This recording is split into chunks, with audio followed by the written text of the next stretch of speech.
O tome što dobro je. Najčešće dobrim nazivamo ono što je dobro za nas same. A što ako je to loše za drugu osobu? Je li tada stvarno dobro ono što mi nazivamo dobrim? Ne, nije. To je samo privremeno povlačenje naših patnji poslanih nam iz viših sfera. Naših, ali ne i patnji drugih. Pa što bi onda trebalo biti dobro? Dobro je ono što nas čini pročišćenijima, svjetlijima, mudrijima i ono što uzdiže naš duh. Ako je to i patnja, to je dobro za nas. Dakle, na taj način potrebno promatrati svaki fenomen. Ako nas udaljava od grijeha i vodi ka dubljem razumijevanju sebe samih kao sastavnog dijela univerzuma, taj fenomen dobar za čovjeka. Mudar čovjek sa zahvalnošću prihvaća sve životne lekcije koje ga vode put svjetla. Zahvalnost nebu čini ga jačim i neranjivim prema zlu. Nerazumnog čovjeka patnja jedi. Umjesto da postane prosvjećen, on postaje gluh, slijep i glup. Zato je jako važno imati ispravan pogled na sve događaje u životu.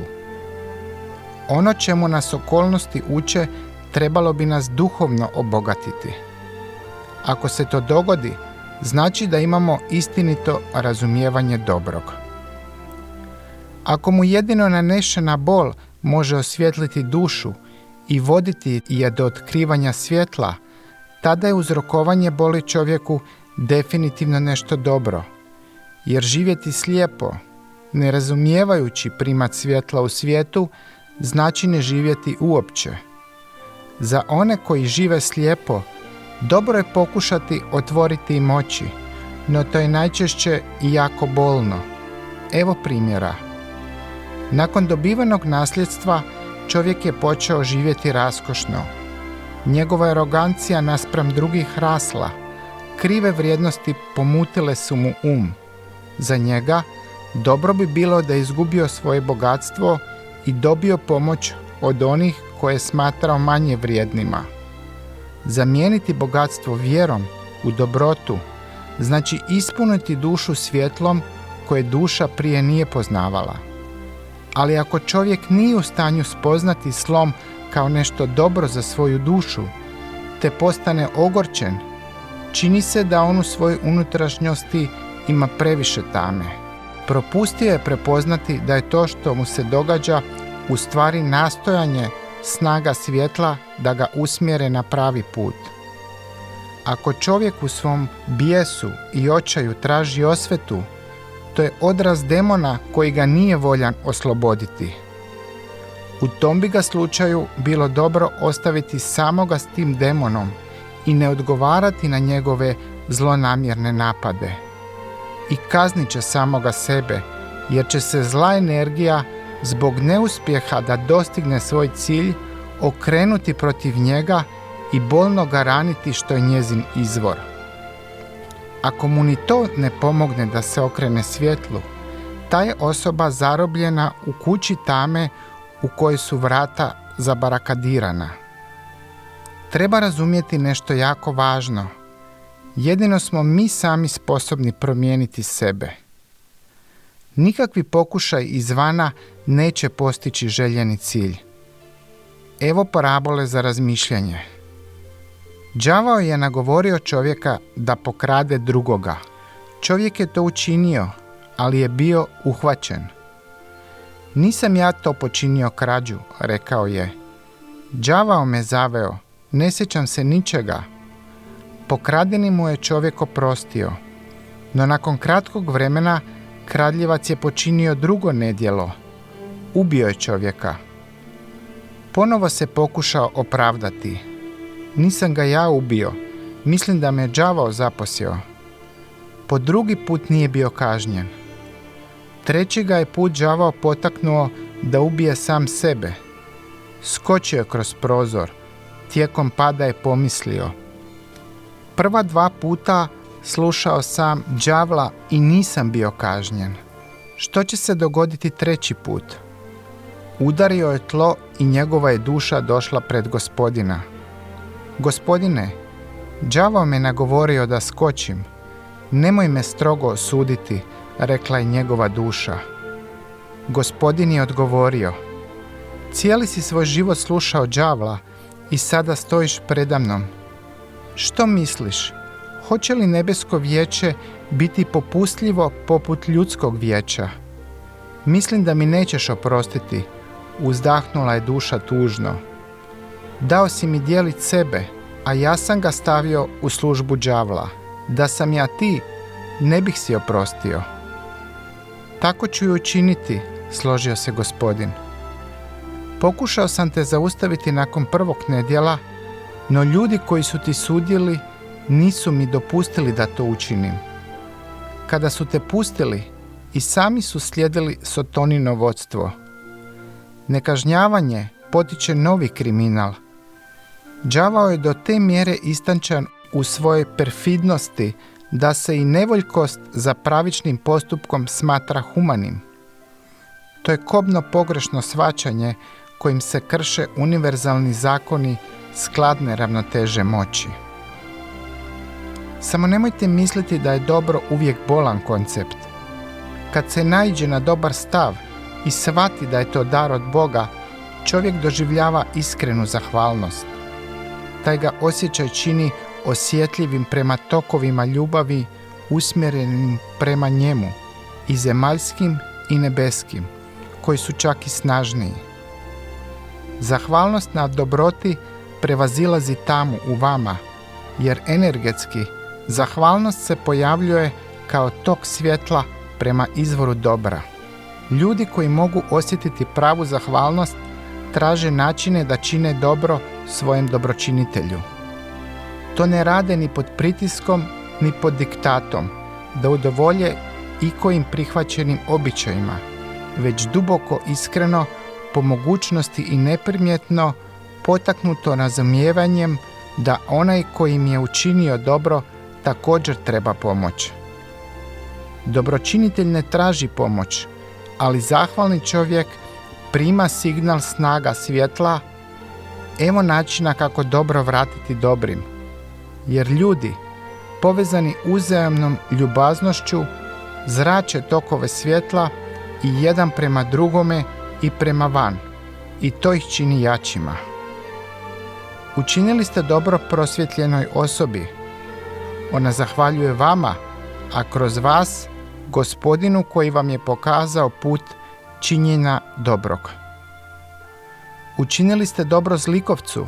On će se ili začuditi vašem odnosu prema njemu i smanjiti barem neke od niskih vibracija, ili postati ogorčen, svjestan svoje nedosljednosti u odnosu na vašu poruku dobrog. Ali ta će ga ljutnja dovesti do ideje samopoboljšanja, a njegova se negativnog odgovora ne treba bojati. Vas koji uprkos svemu znate činiti dobro, štiti energija svjetla. Negativno zračenje drugih upućeno vama neće dosegnuti svoj cilj. Oni koji mogu željeti dobro zlom čovjeku, oni su mudri i znaju da bi njegova reakcija mogla biti negativna. To znanje brani njihove duše. No ako je odgovor na nevaljalu reakciju to da ste uvrijeđeni ili gnjevni, to znači da niste dovoljno mudri. Mudrost se stječe kroz bol, ali ta vrstna kvaliteta omogućit će vam da lako izdržite napade sudbine. Duhovna otpornost bit će također izdašno nagrađena u postojanju koje nas očekuje iza praga zemaljskog života. Trebamo imati na umu ovo nepovredivo pravo. Dobro koje pružate svijetu štiti vas. Dakle, što većom dobrotom zračite, to ste učinkovitije zaštićeni. Zato je važno ne počiniti zlo kao odgovor onima koji su nas povrijedili. Sotona se takvome nečemu nada. Čovjek se treba oduprijeti iskušenju vraćanja zla zlu. Moliti se za svoje neprijatelje znači biti jedno sa snagama svjetla koje ne puštaju niti jednu zlu misao u svoje umove. Molitva je energetska vibracija koja otklanja zlo i zato je tako učinkovita. Ona će pobijediti našeg neprijatelja i neće naše duše biti krive za to. Mi smo mu samo željeli dobro, a molitva je poziv Gospodinu i zato je sve što će se neprijatelju dogoditi nakon molitve Gospodinova volja. Nevraćanje zla zlu u slučaju kad nema prijetnje vašemu ili životu vaše obitelji najučinkovitije je odbijanje neprijatelja. Evo parabole o tome. Neki su zlikovci ubili čovjeka. Njegova je udovica bila neutješna, ali rekla je: Gospodine, vrati onima koji su počinili ovaj zločin prema njihovu djelu, a ja im samo želim dobro. Ja ne mogu željeti ništa drugo. Sve moje želje su tvoje riječi oprosta. U meni nema zla, nego samo svjetlo.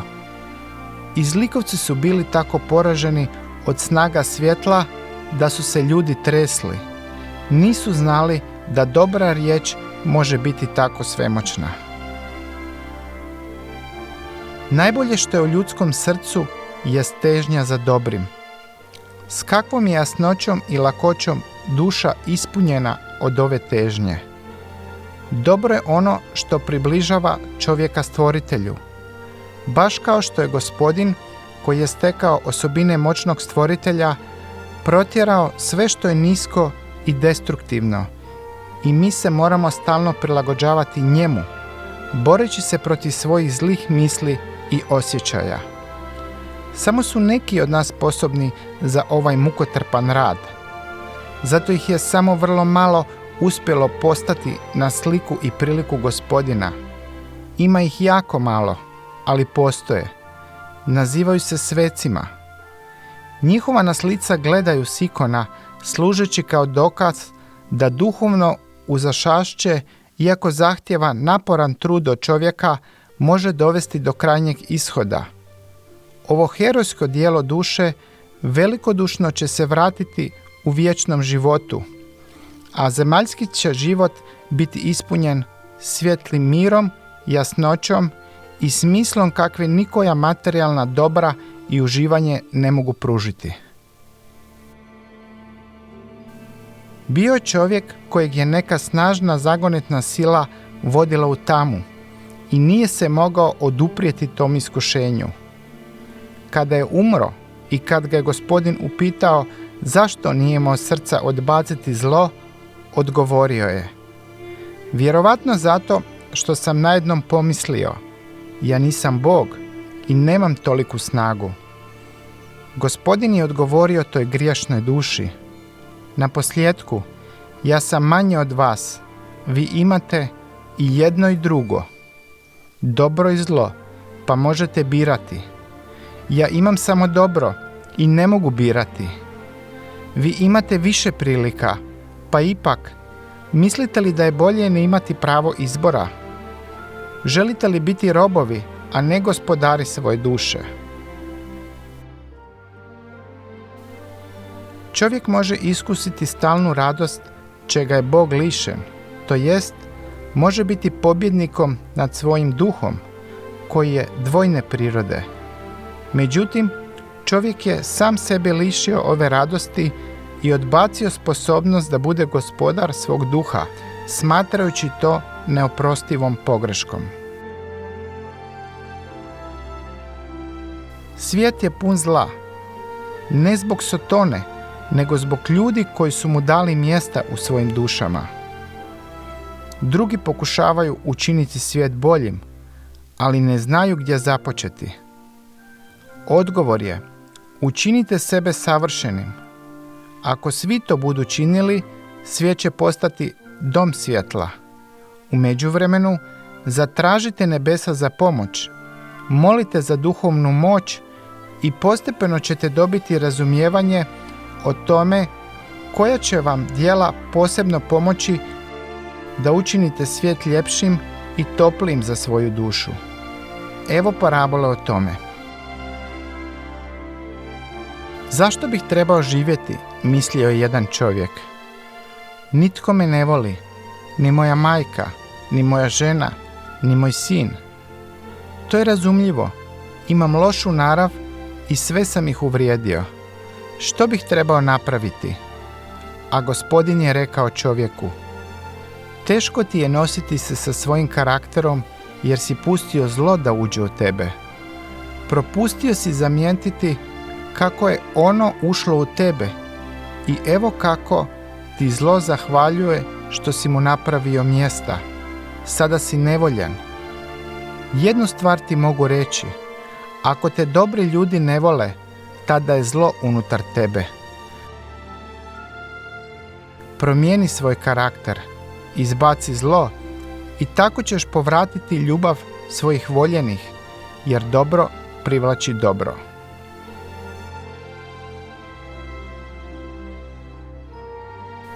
Dobro je ono što činite ne razmišljajući o nagradi. Dobro je nešto što će pomoći drugoj osobi da vidi svjetlo u svijetu. I zato je kategorija dobra najvažniji koncept u ljudskome životu. Neka putovanje kroz život svakoga od nas bude osvjetljeno vječitom težnjom prema dobru, pa da raduje Gospodina koji je u svakoga od nas unio svoju nadu kao zavoljeno dijete.